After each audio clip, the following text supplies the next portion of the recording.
The gunshots came first. Before the speeches. Before the negotiations. Before anyone sat down at any table to talk about peace, the gunshots came first. And by the time the smoke cleared, Nigeria would never be the same again. It is January 1966. A group of young military officers, frustrated by what they see as a corrupt and incompetent civilian government, stage a coup. They call themselves patriots. They call it a revolution. The coup is led by Major Chukwuma Kaduna Anyanwu, a man of Igbo descent, born in the north, trained by the British, burning with the kind of idealism that history tends to punish. The Prime Minister is killed. Several senior officials are killed. The coup partially succeeds, and then it fails. And in the chaos that follows, something far more dangerous than a coup is unleashed. Suspicion. Because most of the officers killed in that coup were from the north. And most of the officers who survived were Igbo. It did not matter that Anyanwu's stated mission was to purge Nigeria of corruption across all regions. It did not matter that the coup had no ethnic agenda. What mattered was perception. And the perception, in the north, was devastating. They killed our people. They planned this. The Igbos planned this, one of the northern soldiers said. These was not true. But truth, in the middle of a powder keg, is often the first casualty. 6 months later, the north retaliates. A counter-coup. Northern officers seize control of the federal government. And then, the pogroms begin. Igbo people living in the north, people who have built their lives there, raised their children there, buried their parents there, are hunted. Dragged from their homes. Killed in the streets. 30,000 dead. Over 1 million displaced, fleeing south with nothing but the clothes on their backs and the trauma in their eyes. We left everything. Everything. My husband did not make it out. One of the refugee women said. My children, I carried my children on my back and I ran. I ran and I did not stop running, she added. The eastern region, led by its military governor Lieutenant Colonel Chukwemeka Ojukwu, watches all of this unfold with mounting horror. Ojukwu is not a radical. He is not a hothead. He is a man of education, of discipline, of deep political intelligence. But he is also a man with a conscience. And what his conscience is telling him, in the closing months of 1966, is that the Igbo people are no longer safe in Nigeria. How do you ask a man to remain in a house that is actively trying to kill him? Ojukwu said. He begins to make noise. He demands protection for his people.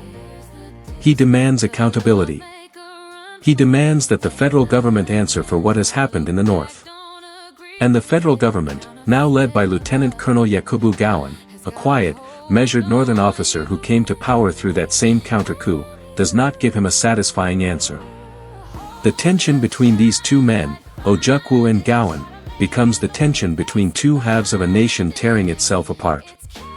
And by late 1966, it is clear that if something does not happen, if someone does not do something, this country is going to explode. That something is Aburi.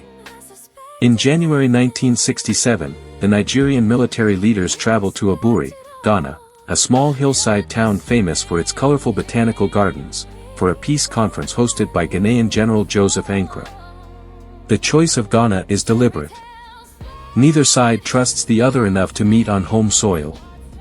The eastern delegation, led by Ojukwu, will not set foot in Lagos. The northern delegation, led by Gowon, will not go to Enugu. So they meet in the middle. On neutral ground. Around a table in Ghana, with the whole world watching. Ojukwu arrives with a clear agenda. Decentralize power. Give the regions more autonomy. Let each region govern itself, protect its own people, control its own resources. He is not asking for secession, not yet. He is asking for a restructuring that makes sense. A Nigeria where no single group can dominate, oppress, or massacre another group without consequence. We are not here to destroy Nigeria. We are here to save it. But Nigeria can only be saved if every part of it feels safe. And right now, my people do not feel safe. Ojukwu said, and Gowon listened. And to the astonishment of everyone in that room, he agreed. He agreed to nearly everything. The decentralization. The regional autonomy. The power sharing. He signed. They shook hands. He smiles for the cameras. Gentlemen, Nigeria has stepped back from the edge. Today is a good day. Ankara added. Ojukwu flies home believing the war has been avoided. His people breathe for the first time in months. The Aburi Accord, they call it. The agreement that saved Nigeria. Except it doesn't save anything. Because the moment Gowon lands back in Lagos, the pressure begins. British diplomats. American ambassadors. Northern power brokers who have everything to lose if the regions gain autonomy. They surround Gowon. They whisper in his ear. They remind him who put him in power, and what they expect in return. You cannot allow this accord to stand. Decentralization weakens the federal government. It weakens your position. And it weakens our interests. Gowon wavers. And then, he caves. One by one, the agreements made at Aburi are quietly abandoned. The decentralization goes nowhere. The autonomy promised to the regions evaporates. The federal government consolidates its power, not shares it. And when Ojukwu calls to ask what is happening, what happened to everything they agreed on, the answers are evasive. Bureaucratic. Cold. Our case was so clear. I actually believed at the end of Aburi that the problem was not Gowon, but the ambassadors in Lagos pressing for something else. Because we agreed on everything. Ojukwu cried. The betrayal cuts deep. But there is worse to come. Because Ojukwu had one more ally. One man he believed would stand with the East if things fell apart. A political titan. A man of the people. Chief Obafemi Awolowo, leader of the Yoruba, voice of the West, one of the most brilliant political minds Nigeria had ever produced. They had an understanding. If the East declared independence, the West would follow. The Oduduwa Republic would rise alongside Biafra.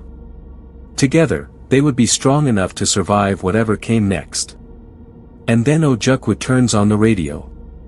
Chief Obafemi Jeremiah Oyiniyi Awolowo, Federal Commissioner for Finance and Vice Chairman of the Federal Executive Council of Nigeria, the radio stated.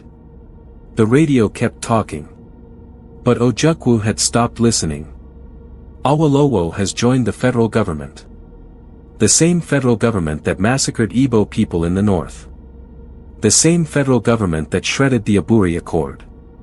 He has not just abandoned the East, he has crossed the floor and is now sitting at the table of the enemy.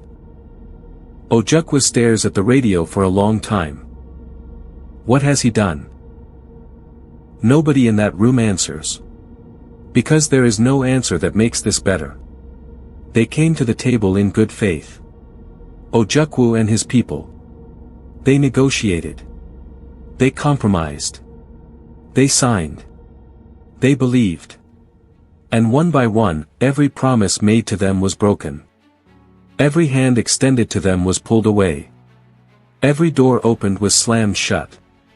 And so on the 30th of May, 1967, Lieutenant Colonel Chukwuemeka Odumegwu Ojukwu stood before his people and declared the independent sovereign state of the Republic of Biafra. Not because he wanted war. Because there was nothing left to try. If your blood is running hot right now, good. It should be. This is not ancient history. This happened. To real people. Subscribe and turn on notifications so you don't miss episode 4, where the first shots of the Nigeria-Biafra War are fired, and Biafra shocks the entire world with what it is capable of. Drop a comment below. Did you know about the Aburi Accord? Do you think Gowon made the right call? Share this episode with someone who needs to know this story. Because the next episode changes everything. We'll see you in episode 4.